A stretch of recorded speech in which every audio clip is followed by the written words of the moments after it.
এইবার আমি আসি এই এসআইআর, স্পেশাল ইন্টেনসিভ রিভিউ, এবং সিএ সম্পর্কে পরবর্তীতে আলোচনা হবে। আগে এইটা হয়ে যাক। এসআইআর কি বলেছে? যারা 1/1/2003 সালের ভোটার লিস্টে নাম আছে তাদেরকে কোনো ধরনের রিভিউ হবে না। তাহলে রিভিউ হবে কাদের? 1/1/2003 সালের পরে যারা ভোটার লিস্টে নাম উঠেছে তাদের রিভিউ হবে। এইবার রিভিউটা কিভাবে হবে? রিভিউটা হবে যাদের জন্ম 26/1/1950 থেকে 30/6/1987 অবধি যাদের জন্ম, তাদের কি করতে হবে? তার সপক্ষে, তার যে দেশের জন্ম তার সপক্ষে একটা ডকুমেন্টস দিতে হবে। সেই ডকুমেন্টসটা কি? সব আপনাদের হাতে দেওয়া আছে। এই 11টার যে কোনো একটা ডকুমেন্টস দিতে হবে। এরপরে এই ভোটার লিস্টে নাম উঠেছে, দেখা গেল তার জন্ম 1/7/1987 থেকে 2/12/2004 অবধি যাদের জন্ম, তারা কেউ যদি ভোটার লিস্টে 1/1/2003 পরে ভোটার লিস্টে নাম ওঠে, তাহলে তার কি করতে হবে? তার নিজের সপক্ষে একটা ডকুমেন্টস দিতে হবে, মা অথবা বাবার সপক্ষে একটা ডকুমেন্টস দিতে হবে। অর্থাৎ দুটো ডকুমেন্টস হয়ে গেল।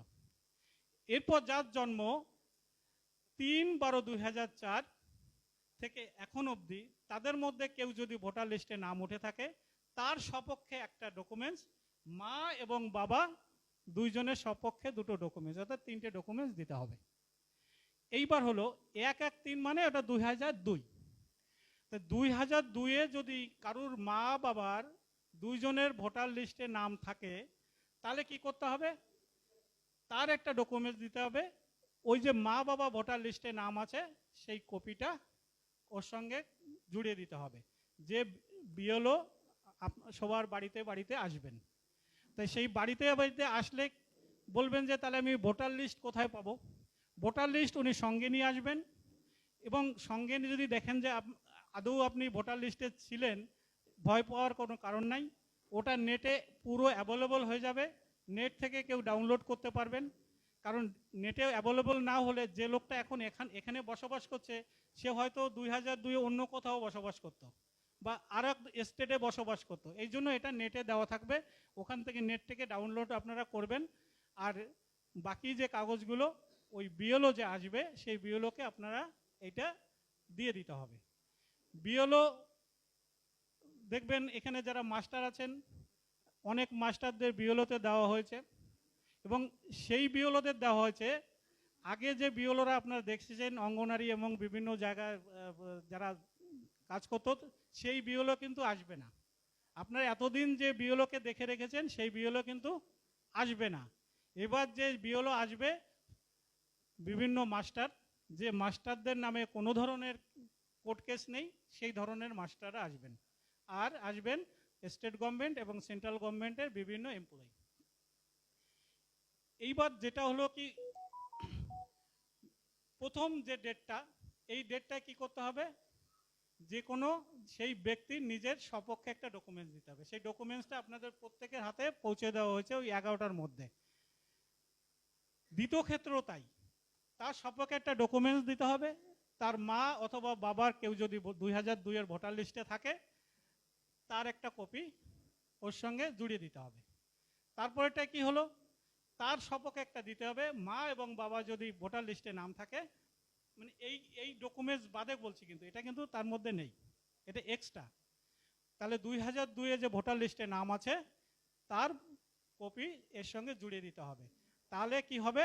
আর যারা এই বিএলও এটা নিয়ে গিয়ে ওরা সব ডিসকাশন করবে, ডিসকাশন করার পরে অরিজিনাল ডকুমেন্টস সেগুলো দেখবে। কারণ এই যে আপনারা ডিক্লারেশন দেবেন, সেই ডিক্লারেশন নিচে একটা লাইন আছে, ডিক্লারেশনটা এখন আমার কাছে নেই, যে আপনি যদি কোনো ধরনের ফলস ডকুমেন্টস সাবমিট করে থাকেন তাহলে আপনার ভোটার লিস্ট থেকে নাম কাটা যাবে। একদম পরিষ্কার করে লেখা আছে আপনার ডিক্লারেশনে।